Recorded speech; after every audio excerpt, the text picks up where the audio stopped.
are there different types of mentoring and different types of coaching, you know?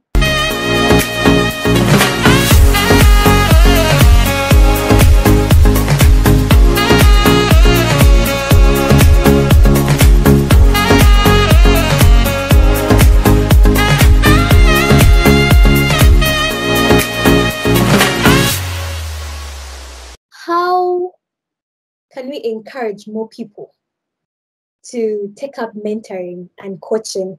Because I feel like the mentoring and coaching has been success to a great extent, has been successful to a certain group of people, you know? I mean, Coach Barr is going to come and give me a bill and I'll be like, I know you're trying to help me, but I think I will, let us wait for maybe 5 years time when I can afford it, you know? Or Weldon will come to my organization and say, you know, mentoring is important for your organization, but we can do this for you, but these are the resources you need to help us with. You know, that kind of, because I mean, it just can't be we are giving, giving, giving. The other person too has to have an input. So, how would you encourage people to be more accepting of these services? Because deep down, there are people who know it's important for me. And also, how do we try to break that? I don't know what you guys call it in your different countries, but in Uganda, we call it the Basama mentality. You know, when people come from abroad, they're coming for summer. I'm here for the summer. I'm here for the summer. So we call them Basama.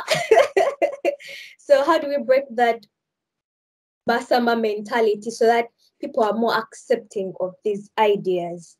What have been some of the ways you've gotten people to embrace mentoring or coaching?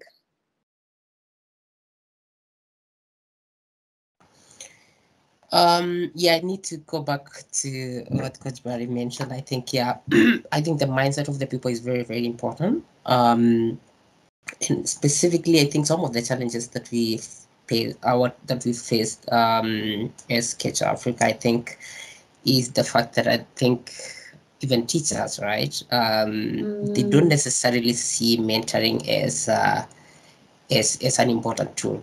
Probably they have so many other things that they need to focus on, and mentoring probably would be at the back of their mind, not a priority. And I think what we've done so far is we've tried to work with schools that have an understanding, right, that are more receptive. Because I think at the end of the day, when you are starting something, then you need to start somewhere, right? You need to start somewhere. I think it's all about, I've seen a lot of other organizations that are providing mentorship, but you still need to start somewhere, start with some of the schools, then using these kind of schools and how successful that program is in those kind of schools, that would be the time actually that you can start kind of expanding to other schools. So that is the approach that we took as Catcher Africa. But in terms of the process, I think you did mention about the mentorship program that you are part of. So we decided to have 3 stages, right? So we have the kind of group mentorship, which is basically more of motivation than anything else, right? Okay. Because then we more focused on providing information on different careers and all that. So we have the group mentorship as the very, very beginning, where we work with schools, we bring students together, have conversations, not necessarily about specific career. And then later on, those students that have, so obviously there are students who may not be interested in mentoring, and then there are those who will be really interested. So we put them in kind of a focused groups, either based on sciences or humanities and all that, before we actually then go down to individual mentorship, right? So that is where we are right now. We are at the group mentorship, and in some of the places kind of focused group, but definitely as an organization we're still kind of expanding and looking for mentors in specific areas and all that, and that is when we'll be able to kind of provide very individualized kind of a support to the students. But having said that, I think there's also um yeah, there's these differences in how we look at things, right? Once you've studied abroad, you've worked abroad, your point of view kind of changes, right?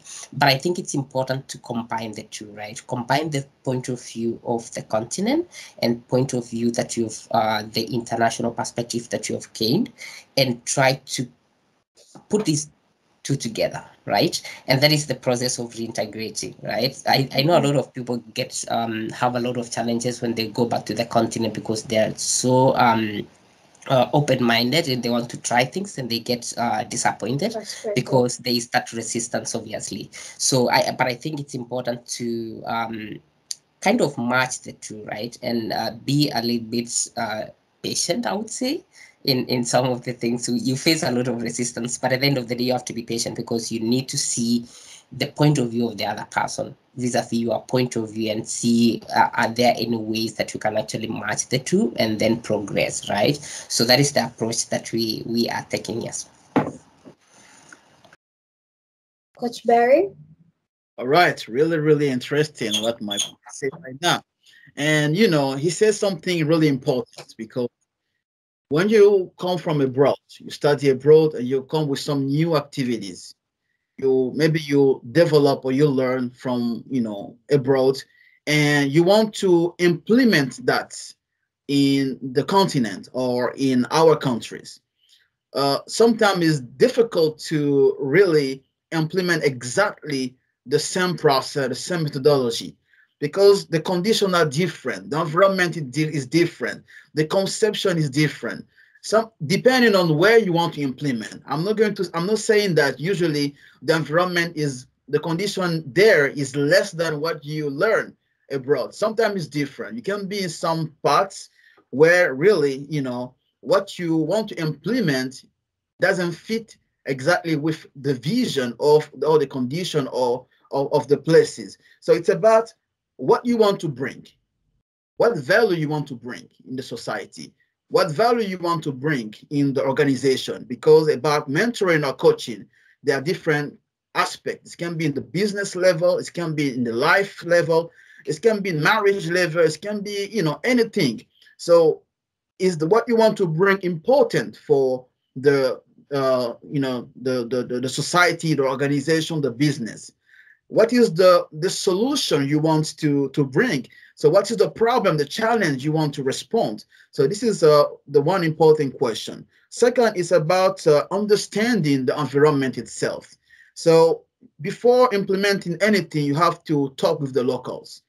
You have to know how people do, because about coaching or mentoring, there are people also back there doing the same thing, but they're not doing that the same way or using the same tools. So we have to talk with them and see, is that possible to understand the way they do, what kind of problems they're facing, and what they need. So, and it will be easier to understand exactly what kind of value or solution I can bring, and that will fit really with the needs of the environment. And if it's possible even to have some kind of partnership with locals, and it will be easier to to start a business or to implement what we want to do, because locals, they have the knowledges, they have the network, they know the system, because the way the system is done overseas in Japan or in the state is different from the way we do things in Guinea.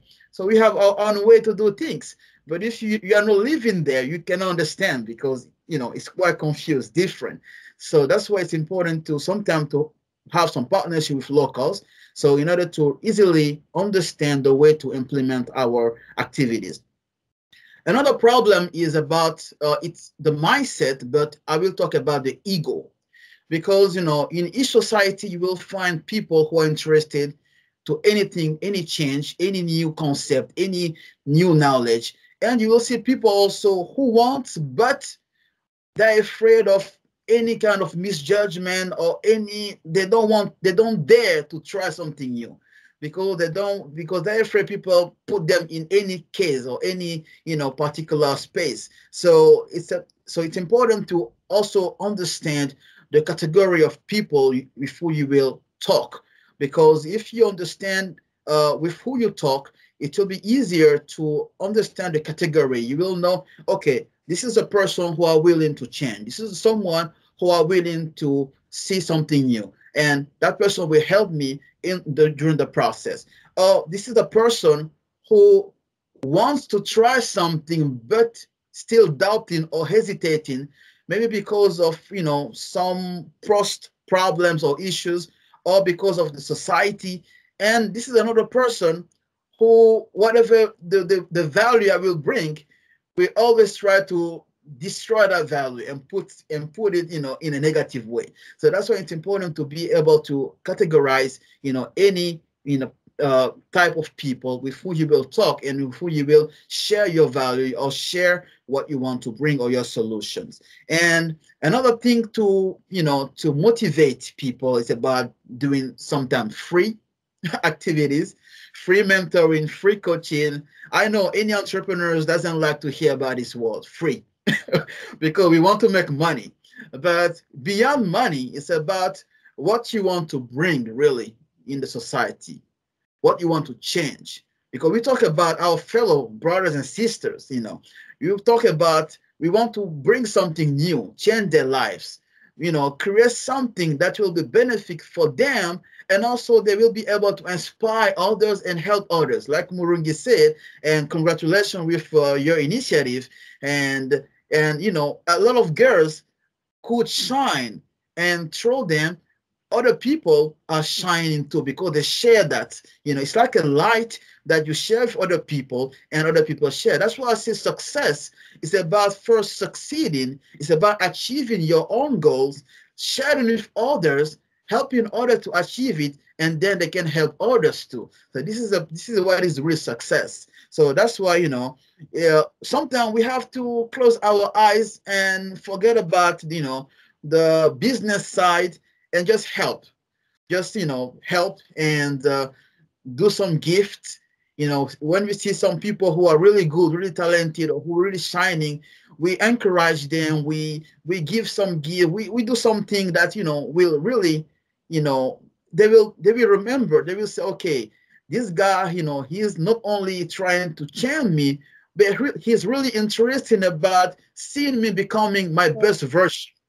And through the process, this is how change comes. Okay. You guys really bring out very important things. Patience, starting with like-minded people, because they are like-minded people back home. We can't say there's no one. There are a lot of people. You talk about identifying value, talking to other people, doing partnerships, doing some things for free. And I think CLA also talked about categorizing. And that is where I would like to, ask the next question. Are there different types of mentoring and different types of coaching, or this really depends on the coach or the needs of the people? Are there specific things, maybe I'll start with Coach Barry. Are there specific types of coaching? Because also, there are so many different words that help people get, develop their full potential. There's mentoring, there's coaching, there's sponsoring, there's also counseling, So along the way, you might get confused with all these words. So are there specific models, specific types, that have already been set? Because I know for coaching, there's an international coaching federation. For mentoring, I think for mentoring, it's not really that, should I say, institutionalized. People have their own mentoring frameworks. Every organization makes its own mentoring frameworks. However, coaching, on the other hand, is a little bit different. So could you please, shine a light on that? Coach Barry, you go first. This is a really difficult question. But let's say that if I can summarize, let's say there are different type of coaching or mentoring, but we all want the same thing. We all want to see a development. We all want to bring, to take the person our clients from a point E to a point B, and the point B is usually better than the point A. It's never the contrary. You never see a coach who will say, I will take you from your good life to a worse life. No. Or to your best level to your worst level. So it's always from your worst level to your best level. It's always about, teaching you something or showing you something or another way or bringing something that maybe you knew about that, because, about coaching is not only about, you take someone from a difficult situation to a better situation. Sometimes you can have some clients who are really, in a really good situation. For example, it happened that one of my clients was, a CEO, and a CEO making money with having a company, making a lot of money, but he wanted to resolve a particular issue. And that issue was about his organization, and it was about finding a way to create a structure and to find where can be the possibilities of any issue in the future. So, and he called our services in order to find how we can, investigate and find where can be the possibilities where any issue could happen in order to avoid that. That's why, coaching it really depends on the objective. It's really depend on the client. It's really depend also on the coach itself, because the needs are different. You can see some life coach, business coach, physical coach. I remember one day a guy came to me and asked me, Coach Barry, I want to lose some weight. I say, I understand. I'm a coach, but it's not in my category, because even now I have, some weight issue a little bit. So, so it's depend on sometimes what you want to really the needs of the client. And some people even, because some client really don't understand that there's some different. They come and ask for anything. As long as they hear coach and your name, they think you can do anything. So sometimes people come and ask me, Coach Barry, I have a problem with my wife. Can you help me to find some solutions? So I go from life and business coaching to, relationship Marriage. coaching and marriage. As and I give some advices according to my experience, and sometimes according, as long as I can go, because it's not me to decide. But this is also the good thing about coaching, is that you don't decide for the client.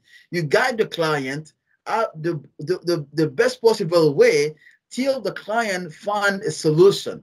So, but usually, thanks God, it's always positive at the end. So it's rarely I assist to some negative issues and solution where it's mixed up and where I have to maybe to call the police for help.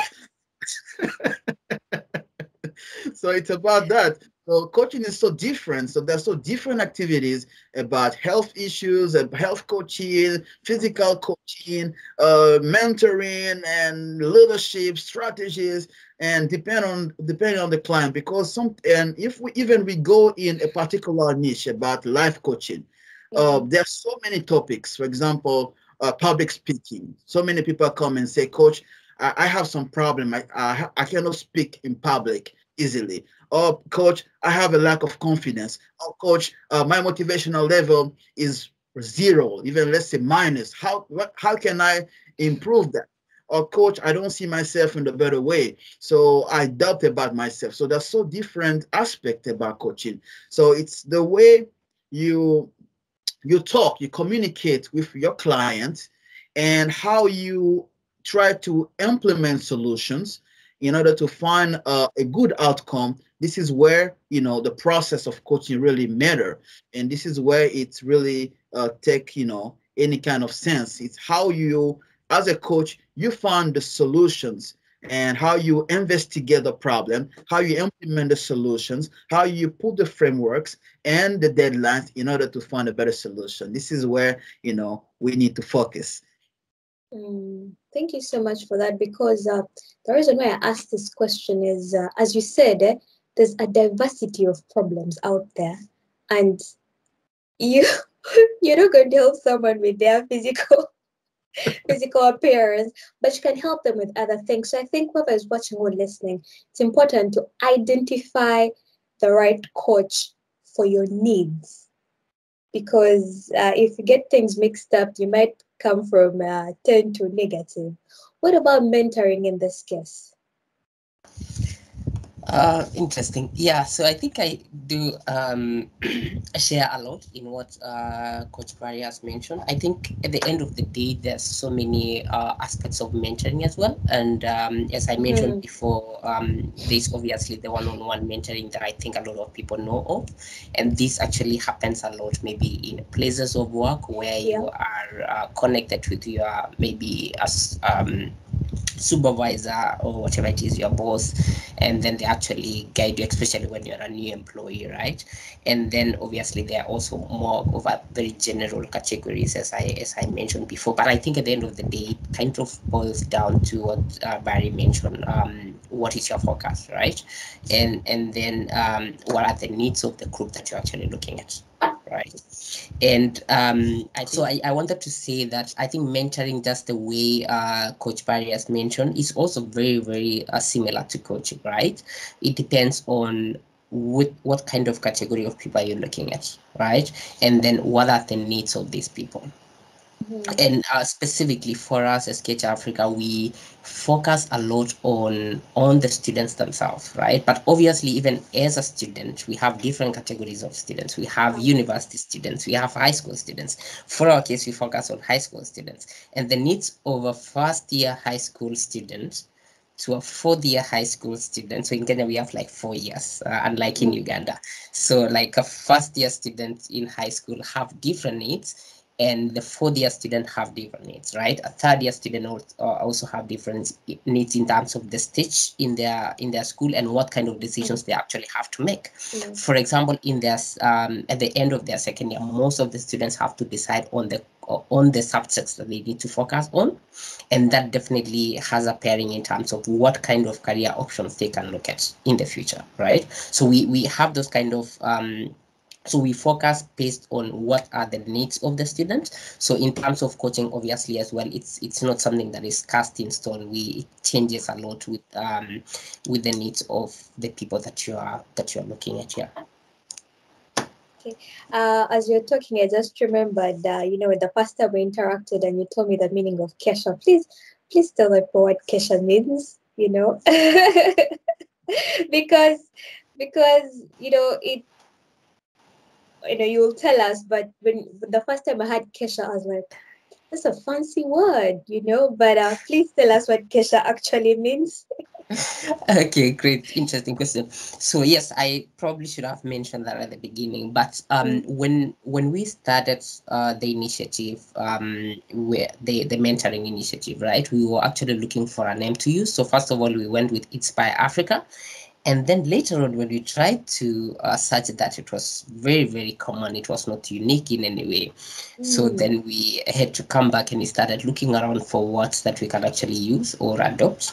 And we actually settled in a very an indigenous language in Kenya, and that is the language I come from. So I come from a Kalenjin community in Kenya, specifically Kipsigis. The Kipsigis tribe. So the word Kecha or Kecher specifically, it's pronounced as Kecher. So Kecher means to inspire. So that is how we call ourselves. So we are inspiring Africa. So Kecher Africa is basically to inspire Africa. Okay, thank you for that. And the reason why, I remembered and I wanted to ask you is the importance of, because we're talking about finding, trying to find that connection with the people back home. So probably even just hearing the name, someone will be like, these are my people. They should be able to they should be able to help me. And recently, we recorded a podcast about the importance of our African languages, and soon we shall be publishing it. So thank you for that.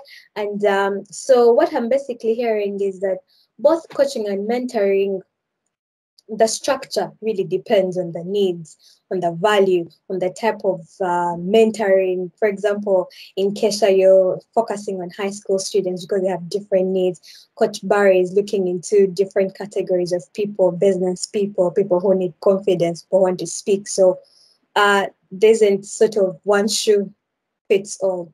So I have two questions to follow this up. One, who should come looking for mentoring or coaching? And two, what kind of people would you encourage to join these professions? You know, because we've already, sort of set out that it is not written in stone that, it's A, B, C, D, like how, if you want to become a lawyer, you have to do like 4 years in UG and then you have to get the license from LDC. But it seems like mentoring and coaching are a little bit more flexible. So which person should come seeking for these services? And which person would you encourage to give these services? Well done. Okay, great. So in mentoring, there are two things, right? There's mentees, obviously, and mentors. Yes. So I want to, first of all, probably talk a little bit about mentees. For this case, for us, it's the high school students, right? And so in terms of, I think the general thing when it comes to mentoring is that you want to be a better to better yourself, right? In terms of making decisions and making decisions based on information that are reliable, making decisions that you can actually say they are like, yeah, based on information, not just based on you're interacting with someone and therefore you want to be like a driver and all this kind of stuff. And so for us, we're looking at schools specifically or students who are always eager to learn, who are very open-minded in that sense. And students who are not kind of limited by where they are, right? They're not really looking at life in a very kind of, yeah, just students who want to expand their point of view. Those are the kind of students that we want to encourage and interact with, basically because I think mentorship process is kind of a process that you also build relationships with people, right? And you being, or you as a student, and you need that guidance, then you should also be willing and ready to work with the mentor through that process, right? There is a process that have ups and downs in terms of the expectations. There are some of the things that your mentor will tell you, oh, you need to do this and this and this, or work on this. We talked about the public speaking skills, for example. So there are some of the things that you'll be given. These are assignments beyond maybe your academic requirements, right? So that comes with a lot of pressure as well. So for students who are really interested in expanding their own knowledge and getting more information about some of the careers that they can go into. That's one thing. In terms of the mentors, I think probably Murungi, you also have that experience, but I think mentoring is a process that takes a lot of effort. Even from the mentor themselves, and it's not everyone who can be a mentor. You need a lot of depending also on the focus group. I think if you're focusing on like maybe university students, then it will be a different thing because they have a different understanding, right? But then if you're focusing on high school students the way we do, then you need a lot of patience as a mentor. You need to go out of your way a lot. You need to be someone who is able to have a conversation with a minor, right? With someone who doesn't look at things the way you look at things, right? And you don't want to kind of enforce some of the things or force some of the things down their throats. You want to kind of bring them along the way, and through that process, they are able to learn. They're able to start looking at things the way you look at things and be more receptive to you. So there is one thing. So I think someone as a mentor, someone who is willing to go out of their way to accommodate someone who don't necessarily look at things the way you look at things, and then obviously someone who is interested and always happy to give part of their time for free. Most of the time, it's for free. Yeah. So those are some of the key things that I would say are really, really very important based on my understanding so far. That is very true. From my experience as a mentor, I've so far mentored 3 groups. There was the ladies in their 20s. Currently, we're doing ladies in their 30s, and also ladies doing a specific ladies in STEM. And as you mentioned, they're all ladies, they're all Ugandans, but their needs are different. Their approaches to life is different. Their dreams are different. The way they want to do things is different. So you find yourself having to mold yourself along with the people you made, because I remember the ladies that we mentored in their 20s, they were much more receptive, they were much more sparked up, they always had these ideas, they always, asked so many questions. The ladies in the 30s were more, should I say, calculated. They're like, okay, you said this, this, and this. How about this, this, and this? And getting them to open up was a little bit a little more difficult. So I perfectly understand when you talk about understanding your mentee, and also you as an individual having to, find creative ways to connect, and creative ways not to impose, but rather move along with this person. So I totally understand that.